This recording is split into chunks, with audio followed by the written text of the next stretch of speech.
Hello traders, Cory Mitchell here at TradeThatSwing.com, and this is your swing trading stock market outlook for the week of July 14th. There are some watch lists you can check out. I just updated the current swing trading watch list, and the best swing trading stocks list, that's high momentum stock names, that'll be updated on Monday. Each week I go through the same process, just deciding how aggressively I'm going to be trading, in which direction, and where I'm going to be focusing some attention. Let's get into the indices. Everything's still in uptrends.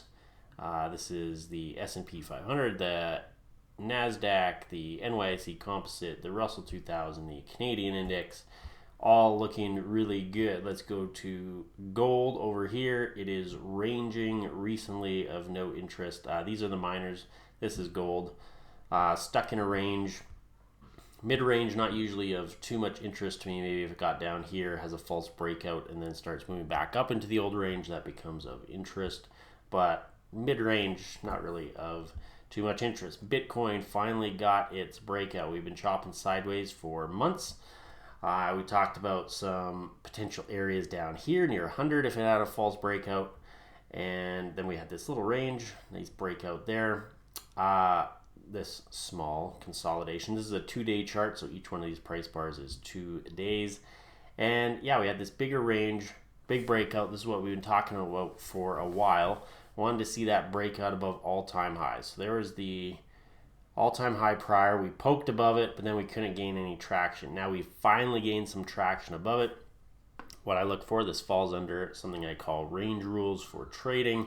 And it's once we have the breakout, then I like seeing if we get a pullback that holds above this old range, and then we start moving up again. So you get kind of a little pivot like this, like what you see here. Pullback and then a move up, and it's when it starts moving up. So notice this little area here, and it starts moving up, or something like, this pop up, consolidates, and then starts moving up again.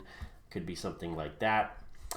And yeah, so those are the kind of things I'll look for. So the pullback holds in this area or above, and then we start moving up again.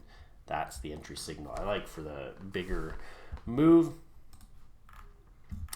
Let's look at the state of the market health indicators. Everything's still looking pretty good on this end. Volume, not important to me at the moment. This is just volatility, basically how much the S&P 500 is moving each day. You can see very clearly uptrending moves are characterized by lower volatility, especially to the downside.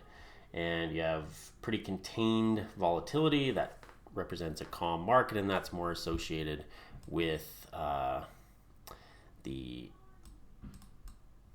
move this here for a second, and that's more associated with uptrends. This when you have big downside moves, that's a warning sign, usually a sign to step away. Big volatility characterized by downtrending movements and turning points.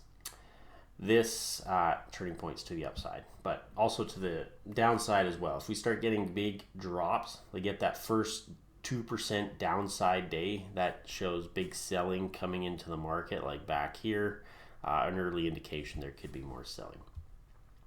Advanced decline line, this is just moving up very nicely. This is advancing stocks minus declining stocks is a cumulative number, and it is just marching higher, showing, basically confirming the uptrend that we're seeing in the indices. Up volume divided by total volume, nothing happening here. We haven't had a signal in this for a long time. We're looking for extreme readings, either up here or down here, and we have had nothing of the sort for a long time. We've been in between.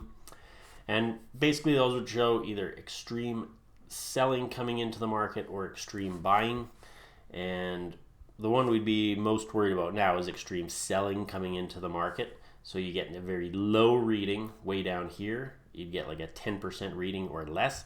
What that means is that 90% of the volume that occurred that day occurred to the downside, because only 10% of it was upside volume.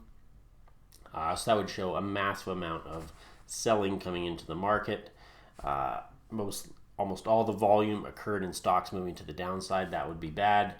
An upside volume one at this point, like we're in an uptrend, so it doesn't really matter anymore. We'd be more concerned about if we start to see a really low value for, and it would probably be a pretty big down day too, like a 2% down day, something like that, or greater. This is percentage of stocks above their 50-day moving average. We have been in this above the 50% level for quite some time, indicating much easier to make money on the long side. Most stocks are doing quite well, and that's the environment we want to be trading in. So 70% of all U.S. stocks above their 50-day moving average, 67% of S&P 500 stocks above their moving average, 50-day moving average. That's a little bit rare. You don't see usually the S&P 500 is a little bit stronger than all stocks. Not always. You can see here there was a period where the S&P was a little bit weaker than all stocks.